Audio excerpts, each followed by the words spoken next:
माननीय अमोलदादा, धैर्यशील भैया, सुनील पंडित संजय गायकवाड, सागर पटसर, सुवर्णाताई, ॲडव्होकेट शानुसर सय्यद, सौ निलिमा जाधव, सौ विजयमाला चौटे, राजश्री कांबळे, गोवर्धन झावरे सर, व्यासपीठावरील सर्वच मान्यवरांना उपस्थित बंधूंनो भगिनी, तर सुरुवातीलाच मी तुमच्या सगळ्यांचे मनपूर्वक आभार मानते की आपण सगळ्यांनी मोठ्या संख्येने मतदान करून धैर्यशील भैयांना लोकसभेला पाठवलं, याबद्दल तुमच्या सगळ्यांचे मी मनपूर्वक आभार मानते. आत्ता त्यांनी भाषणामध्ये सांगितलं की भाषण करायला मी त्यांना संधी दिली. मी भैया तुमची परवानगी घेऊनच तुमच्या भाषणात थोडं करेक्शन करते.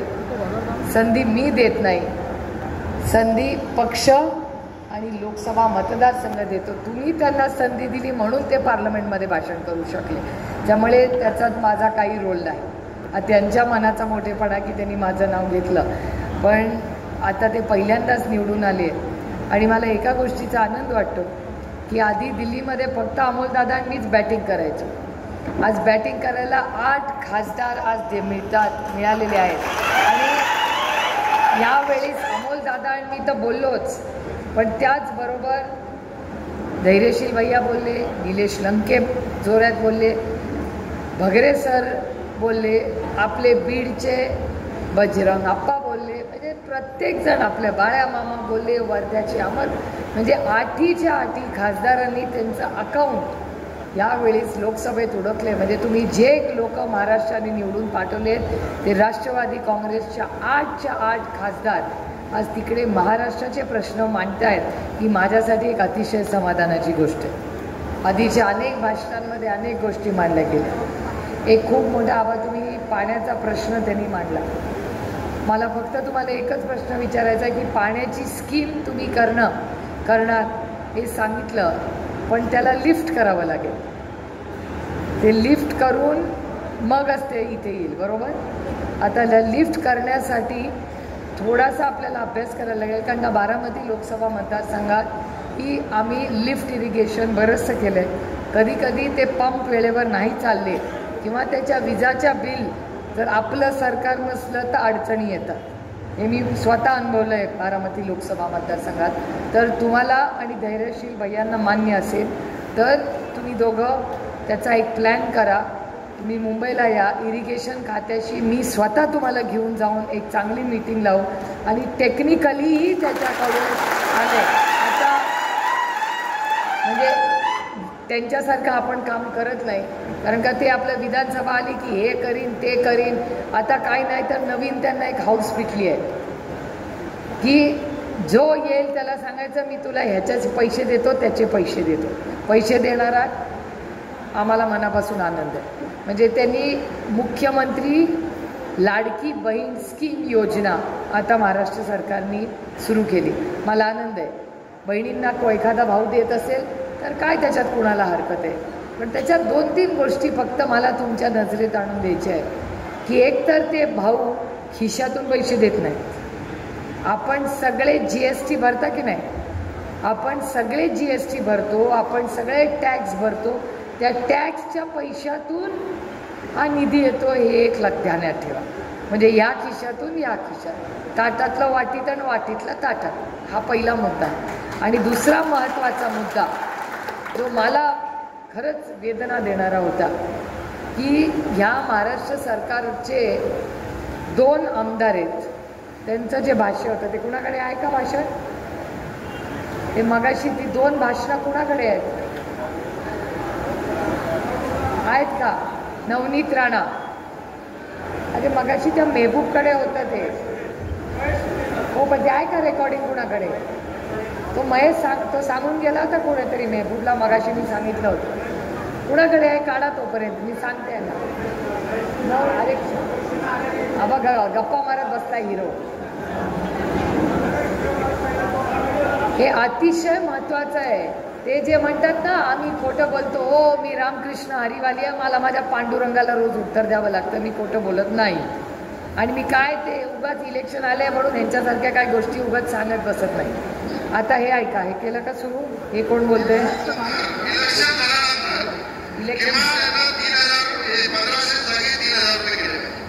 1500 रुपये आज मिळाले आणि उद्या तुमचा भाऊ म्हणून जर सरकारला विनंती केली की हे 3000 रुपये, हे 1500 रुपयाचे 3000 रुपये पाहिजे, हे कधी होऊ शकतं बाबा? जेव्हा भर भरून त्यांना तुम्ही आशीर्वाद द्या. ज्यांनी आशीर्वाद दिला नाही तर मी तुमचा भाऊ आहे, ते 1500 रुपये खात्यात वापस घेऊन येईल. ऐकलं का? तो काय म्हणला की आत्ता मी 1500 रुपये देतोय, जर इलेक्शनला रिझल्ट माझ्या आवडला तसा लागला नाही तर मी तुमचाच भाऊ आहे, 1500 रुपये वापस घेईन. असला भाऊ पाहिजे का तुम्हाला? आणि ते दुसरं कुठे गेलं? आणि हे दुसरे आणि मोठे कलाकार, कोण पात्र कोण अपात्र तुम्हाला तुमचा आमदार माहितीये. गावातल्या कोपऱ्यातल्या माणसाला ओळखणारा आमदार आहे. या इलेक्शनला पुढं पाळणाऱ्यांची यादी काढा, आपण त्यांचा कार्यक्रम डिसेंबरमध्ये करू, हा शब्द तुम्हाला देऊ. हे महेश शिंदे काय म्हणतात माहितीये का? हे महेश शिंदे असं म्हणताय की आता तर तुम्हाला पैसे देणार इलेक्शनला, त्याच्यानंतर डिसेंबर महिन्यात पुन्हा चेकिंग करणार. त्याला गाव वाडी वस्तीमधलं कुठे मतदान काय झालंय त्याला माहिती असं ते म्हणतायत. मी म्हणत नाही, ते म्हणतात. आणि त्याच्यानंतर जिथे मतदान होणार नाही त्यांची नावं लिस्टमधून मी काढून टाकणार आणि त्यांचा कार्यक्रम करणार. काय समजतंय स्वतःला? हा महाराष्ट्र आहे. 2-2 आमदार या सगळ्या बहिणींना धमक्या देत आहेत. त्याला धमकीच म्हणतात. मी तुम्हाला शब्द देते की असले भाऊ नसलेले बरे. आणि एक सांगते, मी एक स्वाभिमानी मराठी मुलगी आहे. आम्ही बहिणी भावाच्या दारात काही मागायला गेलेलो नाही, हे आले द्यायला. कुठली बहीण म्हणली का माझ्यासाठी योजना कर? नाही. हे स्वतःहून आलेत आम्हाला काहीतरी द्यायला आणि नंतर म्हणतायत की जर मतदान केलं नाही तर पैसे परत घेईन. यांनी पैसे घेऊनच दाखवावे परत. या राज्यातले एकही पैसा या कुठल्याही आमदाराला मी परत घेऊ देणार नाही. हा शब्द माझा रेकॉर्ड करून ठेवा तुम्ही सगळ्यांनी. काय समजतात स्वतःला? हे खिशातले पैसे आहेत स्वतःचे आणि वर धमकी आम्हाला देणार. असले भाऊ पाहिजेत आम्हाला. ओ, आम्ही स्वाभिमानी बहिणी आहोत. आम्ही तुमच्या दारात आलो नव्हतो काही मागायला. आम्ही सुखी आहोत आमच्या सासरी.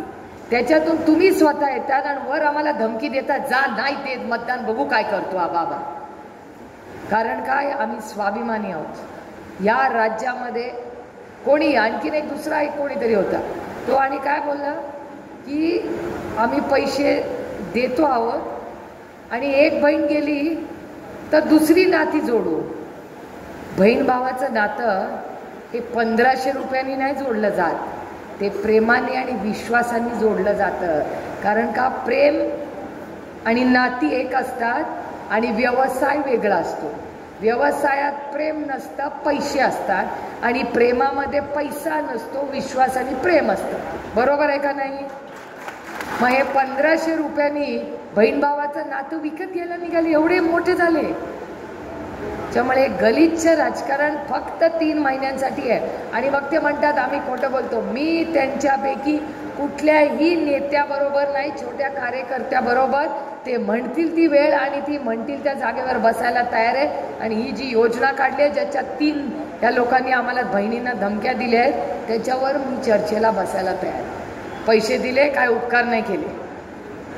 आणि हे अतिशय चुकीचं आहे. तुम्ही मला सांगा, काँग्रेसचं इतके वर्ष काँग्रेस आणि राष्ट्रवादीचं सरकार होतं.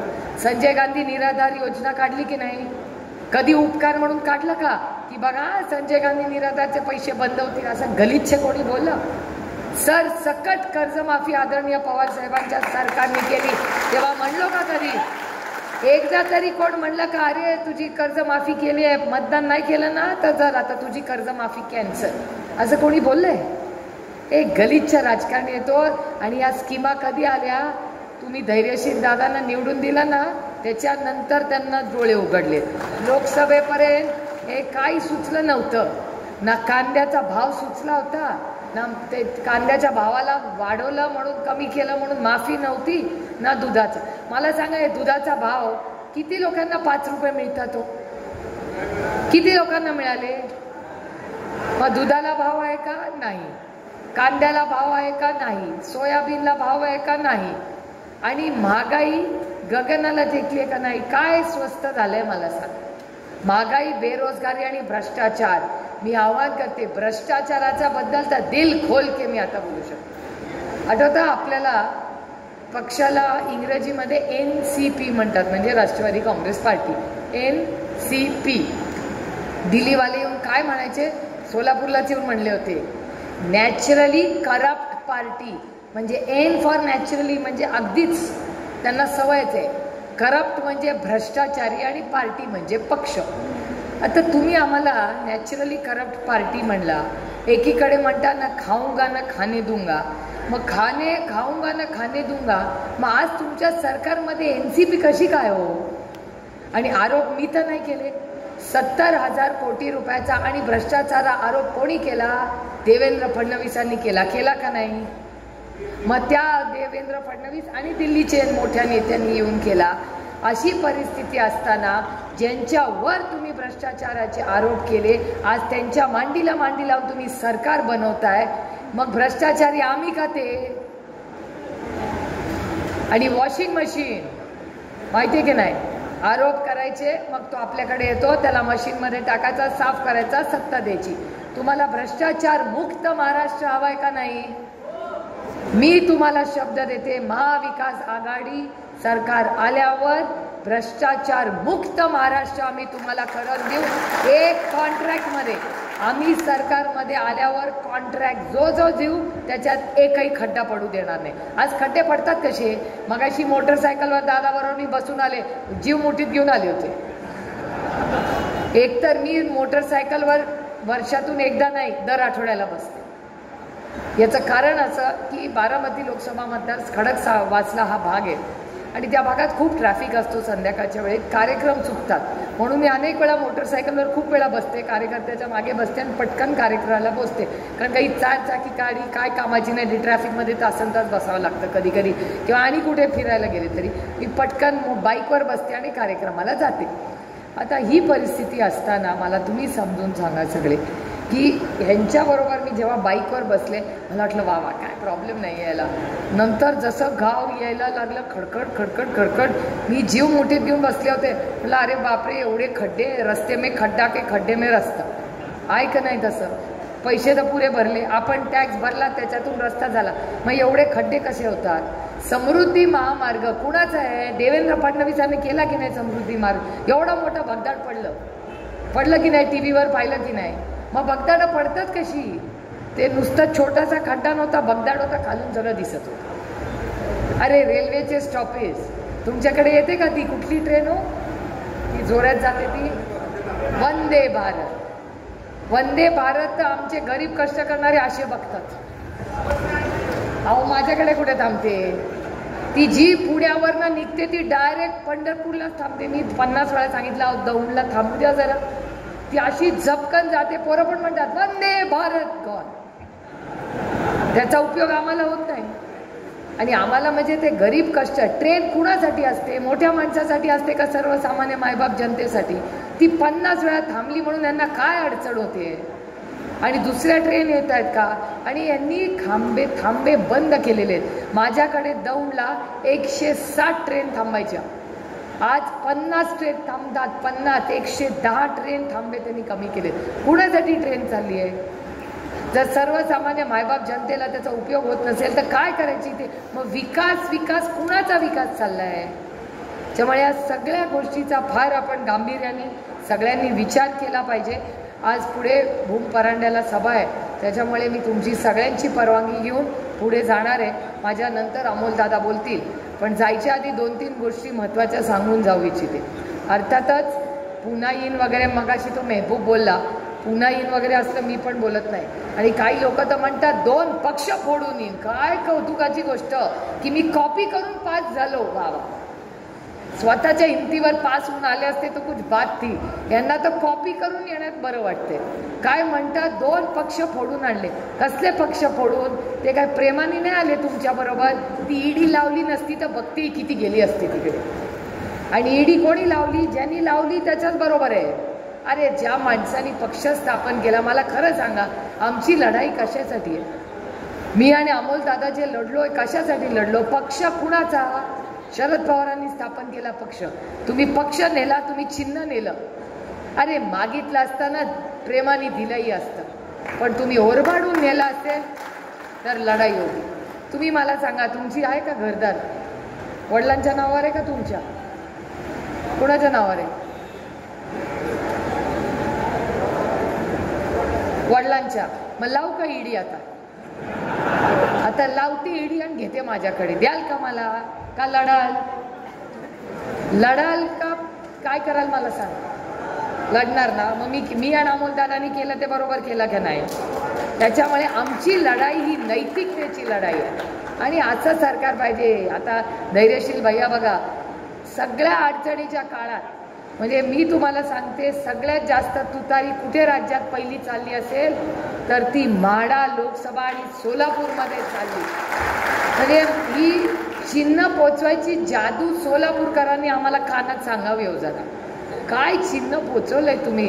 दान दान दान. जो भेटायचा तो म्हणायचा तुतारी तुतारी तुतारी. म्हणलं अरे ही तुतारी पोचली कशी इतक्या लवकर? पण मी आणि अमोल दादा नेहमी विचारायचो, आणि ती तुतारी पोचवली कशी एवढी? अरे पोचली इथे. आता ती फक्त विधानसभेला वाजवायची राहिली आहे, बाकी सगळं करून झालं. आणि हे सरकार का बदलायचंय? कारण काय माझा आरोप आहे या सरकारवर. आज हे सरकार जुमलेबाज आहे. त्यांनी समाजाला फसवलं का? हो फसवलं. अहो धनगर समाजाला आमच्या घराच्या बाहेर येऊन म्हणले होते पहिल्या कॅबिनेटमध्ये दिलं का धनगर समाजाला आरक्षण? नाही दिलं. धनगर, मराठा, लिंगायत, मुस्लिम, भटक्या विमुक्त समाजाचे आरक्षणाचे प्रश्न आहे. संसदेत फक्त मी आणि अमोलदादा बोलतो. भारतीय जनता पक्ष कधी बोलली आहे का? गल्लीपासून दिल्लीपर्यंत त्यांचं सरकार आहे. का नाही प्रस्ताव आणत? आणि मग इथे आम्हाला उगाच काळे झेंडे दाखवा. आम्हाला काही कामाला भीती नाही, कारण का आमच्या मनातच काही चुकीचं नाही.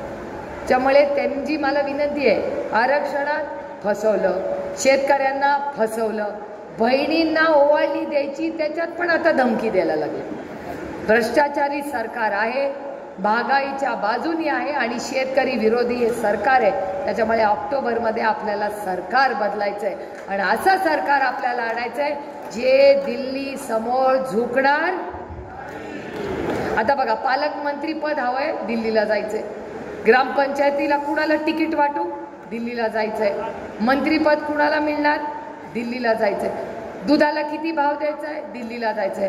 कांद्याला किती भाव पडला तरी दिल्ली तुम्हाला ऐकत नाही. अरे कशी ऐकत नाही? मग सत्तेमध्ये आहात ना, मग आता माफी मागताय की ओ कांद्याचा भाव सगळा पडला होता त्याच्याबद्दल माफी. अरे खून केल्यानंतर माफी मागून उपयोग काय त्याचा? कांदा तर गेला, पाकिस्तानचा कांदा विकला गेला, आपला मागे राहिला. आत्ता माफी मागून कांद्याबद्दल काय उपयोग? मी 1 वर्ष बोलत होते कांद्यासाठी. 1 वर्ष माझ्या रोज भांडण व्हायचं त्या पियुष गोयल बरोबर. मी पियुष गोयलांना म्हणायची, तुम्ही ते निर्यातीचा निर्णय चुकीचा घेतलाय, जाऊ दे ना कांदा बाहेर जात असेल तर. काय तुम्हाला अडचण आहे?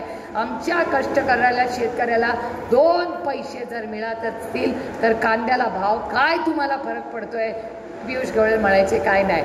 तसं महाराष्ट्राच्या जनतेने दाखवलं ना, सगळी दिंडोरी, नाशिक सगळं हरले. 31 सीट आल्या आणि खरं 32 आल्या असत्या. ती 1 खोटी 50 मतांनी काहीतरी केली आहे, नाही तर खरं 32 सीट आपल्या आलेल्या आहे. महाराष्ट्राने या सरकारला नाकारलेलं आहे, हे मान्य झालंय, म्हणून या स्कीमा आल्या. मग त्या स्कीमा आल्या, सगळ्यांना वाटलं अरे बापरे. पत्रकार विचारायला लागले, अरे बापरे केवढी मोठी स्कीम आणली, आता काय? आम्ही शांत बसू, बघूया स्कीम में काय, स्कीम में काय. शेवटी पोटातलं ओठात आलंच. 2 कर्तृत्ववान भावांनी धमक्या दिल्याच की मतदान नाही केलं की घेतो तुझे पैसे परत. बघते मी कसे घेतो पैसे परत. तुझं सरकार तर राहणारच नाही आहे. आणि ह्या राज्यातल्या कुठल्याही महिलेला किंवा गरीब कष्ट करणाऱ्यांना मतदान करून जर मतदान केलं नाही म्हणून त्रास जर कुठल्याही आत्ताच्या सत्तेतल्या लोकांनी केला तर गाठ या सुप्रिया सुळेची ढाल म्हणून त्यांच्यासमोर उभी राहील, पण अन्याय होऊ देणार नाही. तुम्ही बघितलं मगाशी अमोलदादाकडे ती आपलीच लेक न्याय मागत होती. अमोलदादांनी पोलिसला बोलवलं, तिची आई रडत होती, लगेच पोलिसांना यंत्रणा लावली आणि आपण त्या मुलीला न्याय देतो. आपण नाही सत्तेमध्ये, पण सत्यमेव जयते, सत्याच्या बरोबर आपण उभं राहिलंच पाहिजे. सत्याचा रस्ता हा जरा अवघड असतो, पण तोच मार्ग योग्य असतो. आणि अमोलदादा आणि मी आणि धैर्यशील दादा हे सगळे त्याच मार्गाने यात लढलो. तुम्ही सगळ्यांनी खूप आशीर्वाद दिला. हाच नात्यातला ओलावा, कारण का आदरणीय पवारसाहेब आणि सोलापूर जिल्ह्याचे ऋणानं बंध माझ्या जन्माच्या आधीपासूनचे. तुमचं डायरेक्ट कनेक्शन पवारसाहेबांची, आम्ही फक्त मध्यस्थी पण नाही. तुम्ही डायरेक्टली साहेबांची सोलापूरचं जी नाळ आहे, जी नाती आहे, किंवा ह्या कुटुंबाशी, या सगळ्या सोलापूरमधल्या सगळ्या कुटुंबाची. आज विजयदादा मगाशी मीटिंगला आले होते. विजयदादा आदरणीय पवारसाहेबांबरोबर सगळ्या संघर्षाच्या काळात उभे राहिले, हे मी आयुष्यभर विसरणार नाही. आणि जो जो कार्यकर्ता सहकारी या काळात आमच्याबरोबर उभा राहिला, हे सगळी नाती जपायची जबाबदारी माझ्यावर आहे. आता मी तुम्हाला शब्द देते की या गेल्या 1 वर्षामध्ये जेव्हा पवारसाहेबांचा पक्ष काढून घेतला, चिन्ह काढून घेतलं, सगळं जे काय होतं आमचं आयुष्य उद्ध्वस्त करायचा प्रयत्न केला. आणि चंद्रकांत पाटील येऊन बारामतीला म्हणाले, आम्हाला शरद पवारांना संपवायचं आहे. अहो, शरद पवारांना संपवायचा घाट भारतीय जनता पक्षाने घातला असला तरी त्याच्या विरोधात महाराष्ट्राची मायबाप जनता त्याच्यामध्ये उभी राहिली. त्यामुळे मी तमाम सोलापूरकर आणि महाराष्ट्राच्या मायबाप जनतेचे नतमस्तक होऊन आभार मानते की ह्या संघर्षाच्या काळात तुम्ही जी साथ दिली, त्या साथीला तुमची ही बहीण, ही इलेक्शनमध्ये काय होऊ दे हो, इलेक्शनमध्ये नाती नाही जमत. ना पैशाने नाती जमवता येतात, ना व्यवहाराने. नाती प्रेमाने आणि विश्वासाने देतात. आणि तेच प्रेम आणि विश्वास जो 6 दशकं तुम्ही आदरणीय पवारसाहेबांना दिला, तोच प्रेमाचा विश्वासाचा वारसा मी एकटी नाही, अमोलदादा, धैर्यशील दादा आणि व्यासपीठल सगळे सहकारी आणि पदाधिकारी आम्ही एकत्र नेऊ. आज आल्यानंतर अतिशय प्रेमाने आपण स्वागत केलं, याबद्दल आपले मनपूर्वक आभार मानून तुमच्या पाण्याचा प्रश्न जो तुम्ही मांडला आहे, धैर्यशील भैयांनी जे फूड पार्कची जी सूचना त्यांनी केली, मी स्वतः दोन्ही विषयांमध्ये जातीने लक्ष घालून आपण सगळे त्याचा मार्ग कसा काढता येईल एवढं करू. पुन्हा एकदा तमाम सोलापूरकरांचे मनपूर्वक आभार मानून आपली रजा घेते. रामकृष्ण हरी. धन्यवाद.